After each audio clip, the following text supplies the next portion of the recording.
व्यक्ति में जो कर्तापन है कि मैंने यह किया, मैंने वह किया, इसके मूल में अज्ञान है। यही अहंता मनुष्य को परिच्छिन्न बनाती है। जितनी चोट संसार में पड़ती है वह सब कर्ता और भोक्ता पर ही पड़ती है।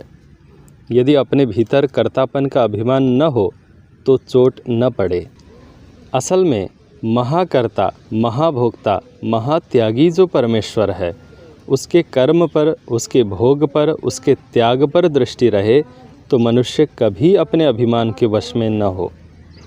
कर्तृत्व की शिथिलता होती है भगवान की शरणागति से। जब तक अपना कर्तापन है तब तक जीवन में ईश्वर का आविर्भाव नहीं होता। देखो, यहाँ अधिकारी का भेद है। यदि एक निकम्मा अधिकारी है तो उसके लिए कहा गया कि काम करो। जब वह काम करने लगा तब कहा गया कि निषिद्ध कर्म मत करो, विहित कर्म करो। जब वह सकाम विहित कर्म करने लगा तब कहा गया निष्काम कर्म करो। जब वह निष्काम कर्म करने लगा तो इस उपदेश का अधिकारी हुआ कि तुम कर्तापन का अभिमान मत करो। कर्तृत्वाभिमानी के कर्तापन को तोड़ने के लिए ही शरणागति का उपदेश किया जाता है। असल में सब काम भगवान की सत्ता, महत्ता से ही हो रहे हैं।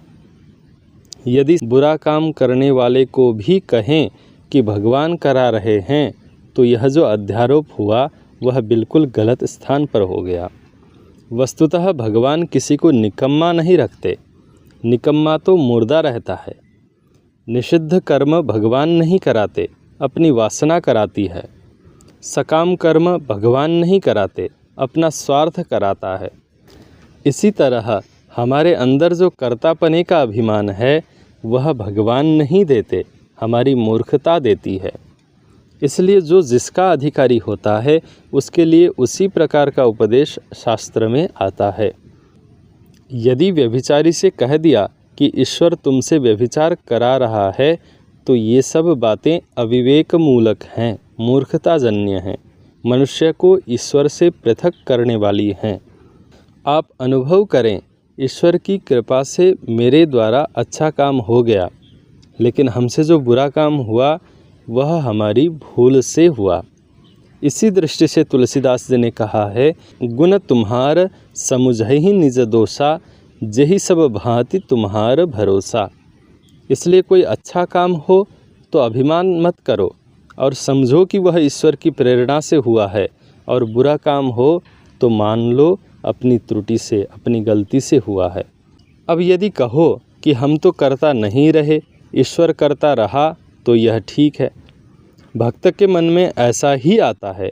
शरणागत कहता है कि भगवान मैंने तो कुछ नहीं किया, तुमने किया, इसलिए तुम जानो। इस तरह कर्तृत्व को उठाकर पूर्णतः परमेश्वर के ऊपर डाल देना, देखना और शरणागत हो जाना, यह अभिमान को तोड़ने की युक्ति है। यदि आप क्रम से अपने अंतःकरण को शुद्ध करने के लिए ऊपर उठते जाएंगे तभी आपकी उन्नति होगी।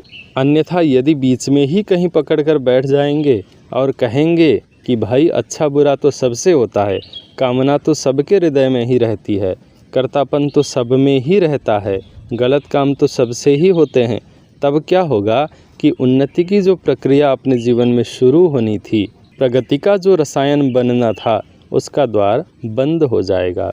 इसलिए कर्मारंभ से लेकर परिपूर्ण ब्रह्म पर्यंत यज्ञ की ही गति है।